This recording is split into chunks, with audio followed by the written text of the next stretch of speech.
Hello everybody, welcome to Know Your Money. I'm Bronwyn Wayner. And I'm Craig Finch, and we are from Growth Financial Planning. We hope you enjoy our podcast. Hello everybody, we are back today on Morgan Housel's book again, The Psychology of Money, chapter 11. And this chapter is about reasonable and rational. He works through a lot of different examples, but I thought what we can do today is more work through an example in financial planning. Because one of the things in the book, he says, you're not a spreadsheet, you're a person. And there's a mathematic strategy versus a sleep at well strategy, the rational and the reasonable. And in financial planning, I think so many times we go sit in front of our clients and we are showing them the math spreadsheet, the rational one. This is how much life cover you should have. This is how much you should be saving towards retirement. If you want these 15 goals, this is what you need to do. I don't have very many clients that are doing all of them. Do you? No, it's really difficult to have all those bases covered. Yes. And it will take time to cover each of them. So, no, definitely not. Yes, you sit with a student, for example. Okay, that student needs to have medical aid. They definitely should have income protection, maybe life cover if they have some young children, and saving towards retirement. The next moment you look, that's 7,000 Rand a month. Proper medical aid, all of those things. They're often earning 10,000 Rand. No, sure. How are you supposed to do that? And I think we get so caught up in the rational that then some people get paralysis and don't do anything. No. And I think that's where you've also said, what's most important is what is actually reasonable for you. So let's say there is this young student who's now starting out. That person needs to think through what is a reasonable amount that they can afford to spend on all these different versions. And that's where the financial planner would put little bits in all the different areas, right? And also when you build that wall, it's a brick at a time. So you might not be able to put money in all those areas. You might prioritize one or two, but you know that the wall won't be built with one or two. You need to add bricks to that wall. So next year and the years to come, you've got a plan, where the next portion of money will be allocated.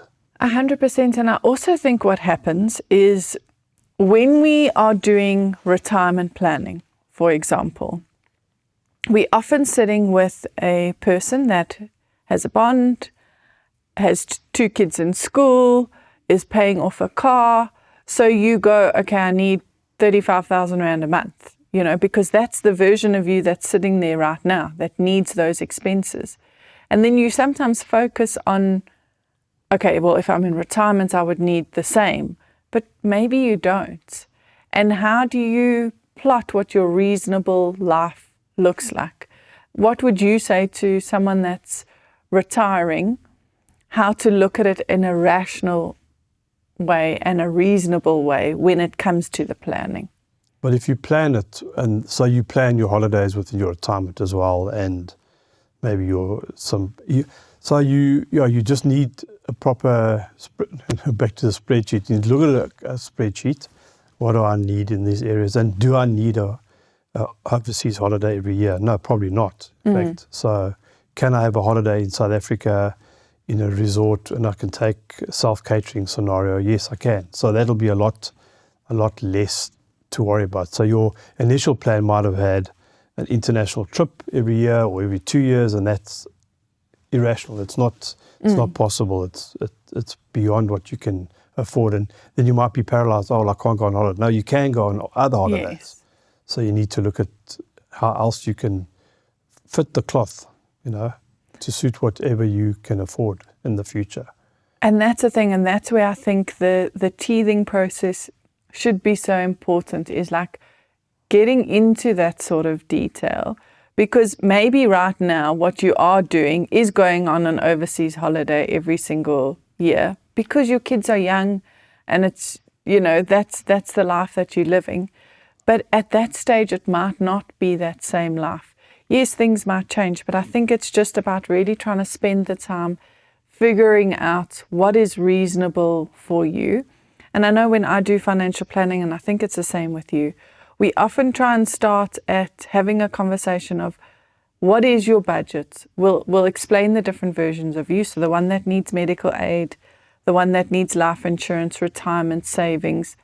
And then you almost go, okay, what's a reasonable amount that you can put towards those goals? And then it's about putting those puzzle pieces together. Okay, well, yeah, we can do this one. We can do that one a little bit. Maybe you start doing this one a little bit in your bank accounts. And just plotting reality versus what the spreadsheet says. Yeah. Yes. Because that can be really daunting.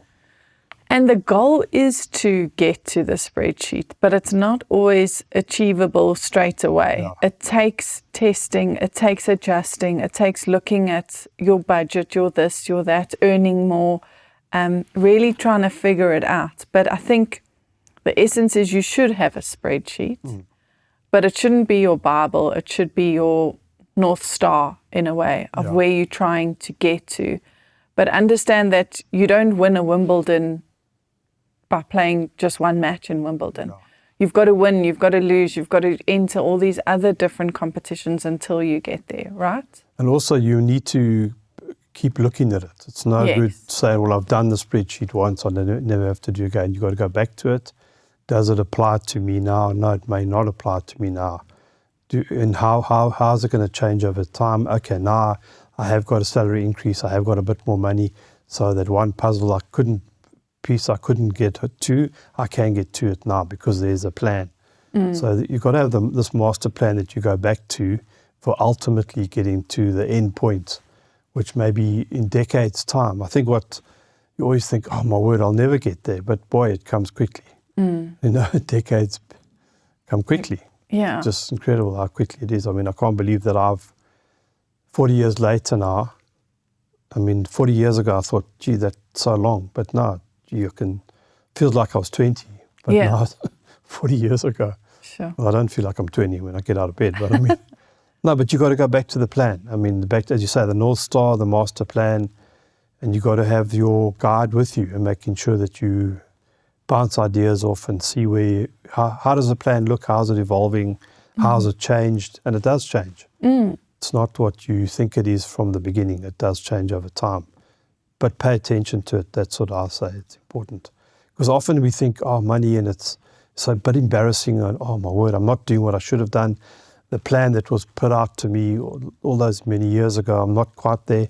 No, you're never going to probably be there in every aspect. You can't say you're going to be there. It's like the wheel of life. They're not all going to be 10 out of 10, right? But try harder. That's what I'm saying, Yes, and I think the biggest thing is that there is that adjusting. So for example, you might be on hospital plan now because you don't have kids, you're not doing anything. Yes. The moment you have kids, you're going to have to shuffle that around. You're going to have to upgrade to a higher one because now you have children. Then something else would have to take maybe a back burner. But it's understanding how you want to balance that and which areas you can. It doesn't always need to be spend less. It could be earn more so that nothing has to change. It's really looking at the wheel of life and wheel of wealth that we've created. Each year, even every quarter, there's in financial planning, there's those big moments where you should reach out to a financial planner. If you buy a home, if you get married, if you have children, those are season-changing events that creates that plan to change. Definitely. And then you'll get the new plan. You never have kids. Now you're going to see how much life cover you are supposed to have. Looking at that in the rational on the spreadsheet only is scary, but you can look after that in some essence by doing that balancing act. Very important, Good. Awesome. Thanks, Brian. Thanks so much. Thank you for listening. If you have enjoyed this podcast, would like to subscribe, please visit our website, www.growthfp.co.za. The information we have provided in this podcast is our personal opinion. For more detailed information, please discuss your financial situation with a financial planner.